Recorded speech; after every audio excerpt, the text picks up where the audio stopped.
चुनाव से पहले बीजेपी को बड़ा झटका।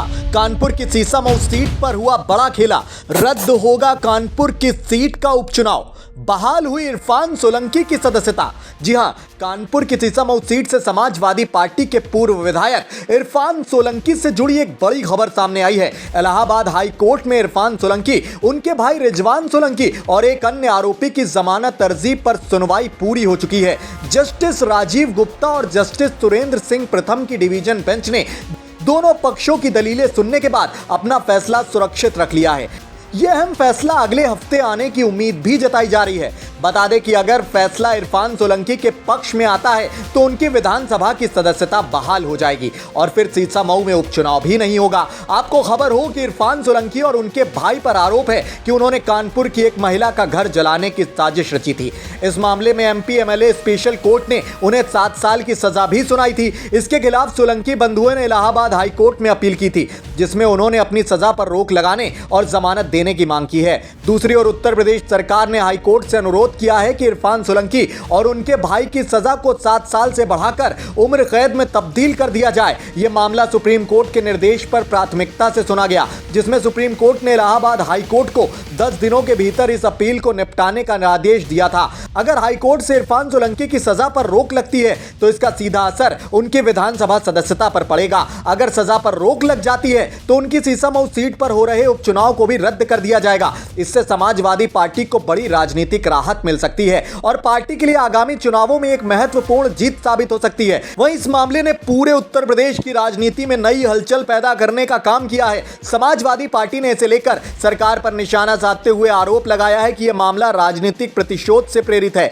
वहीं यूपी सरकार का कहना है कि यह कानूनी प्रक्रिया के तहत उठाया गया कदम है, उसमें किसी प्रकार की राजनीतिक हस्तक्षेप नहीं है। अब सभी की नजरें हाईकोर्ट के फैसले पर टिकी हैं, जो अगले हफ्ते तक आने की संभावना है। अगर कोर्ट का फैसला इरफान सोलंकी के पक्ष में आता है तो समाजवादी पार्टी को न केवल कानूनी बल्कि राजनीतिक बढ़त भी मिलेगी। यह फैसला न केवल कानपुर बल्कि पूरे उत्तर प्रदेश की राजनीति पर भी असर डाल सकता है, खासकर आगामी चुनावों के मद्देनजर। खैर दोस्तों, आपका व्यक्तिगत आकलन क्या है? इरफान सोलंकी की विधायकी की सदस्यता बहाल होगी या नहीं? अपनी कीमती राय कमेंट बॉक्स में जरूर बताएं। साथ ही उत्तर प्रदेश से जुड़ी ऐसी ही तमाम सियासी खबरों से खुद को अपडेट रखने के लिए वीके न्यूज उत्तर प्रदेश के अलग अलग डिजिटल प्लेटफॉर्म से आप यूं ही जुड़े रहें।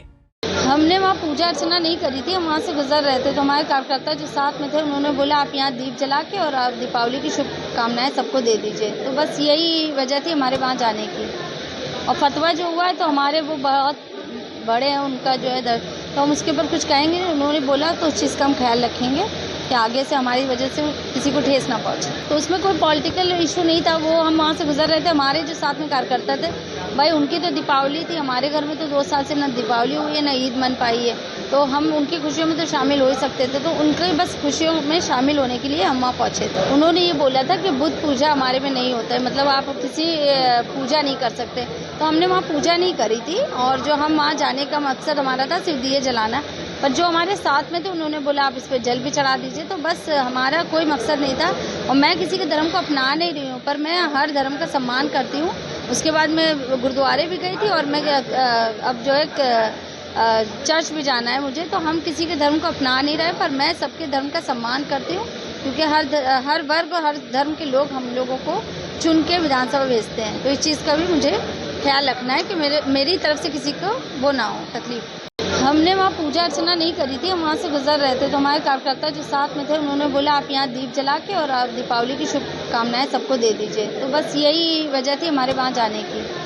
और फतवा जो हुआ है तो हमारे वो बहुत बड़े हैं, उनका जो है तो हम उसके ऊपर कुछ कहेंगे। उन्होंने बोला तो उस चीज़ का हम ख्याल रखेंगे कि आगे से हमारी वजह से किसी को ठेस ना पहुँचे। तो उसमें कोई पॉलिटिकल इशू नहीं था, वो हम वहाँ से गुजर रहे थे। हमारे जो साथ में कार्यकर्ता थे भाई, उनकी तो दीपावली थी, हमारे घर में तो 2 साल से ना दीपावली हुई है ना ईद मन पाई है, तो हम उनकी खुशियों में तो शामिल हो ही सकते थे। तो उनके बस खुशियों में शामिल होने के लिए हम वहाँ पहुँचे थे। उन्होंने ये बोला था कि बुद्ध पूजा हमारे में नहीं होता है, मतलब आप किसी पूजा नहीं कर सकते।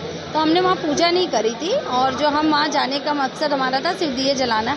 पर जो हमारे साथ में थे उन्होंने बोला आप इस पर जल भी चढ़ा दीजिए। तो बस हमारा कोई मकसद नहीं था और मैं किसी के धर्म को अपना नहीं रही हूँ, पर मैं हर धर्म का सम्मान करती हूँ।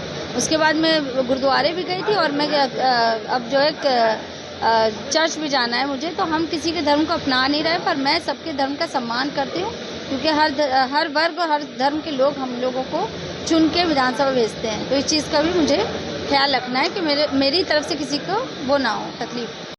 वीके न्यूज उत्तर प्रदेश उत्तराखंड, सच का सारथी।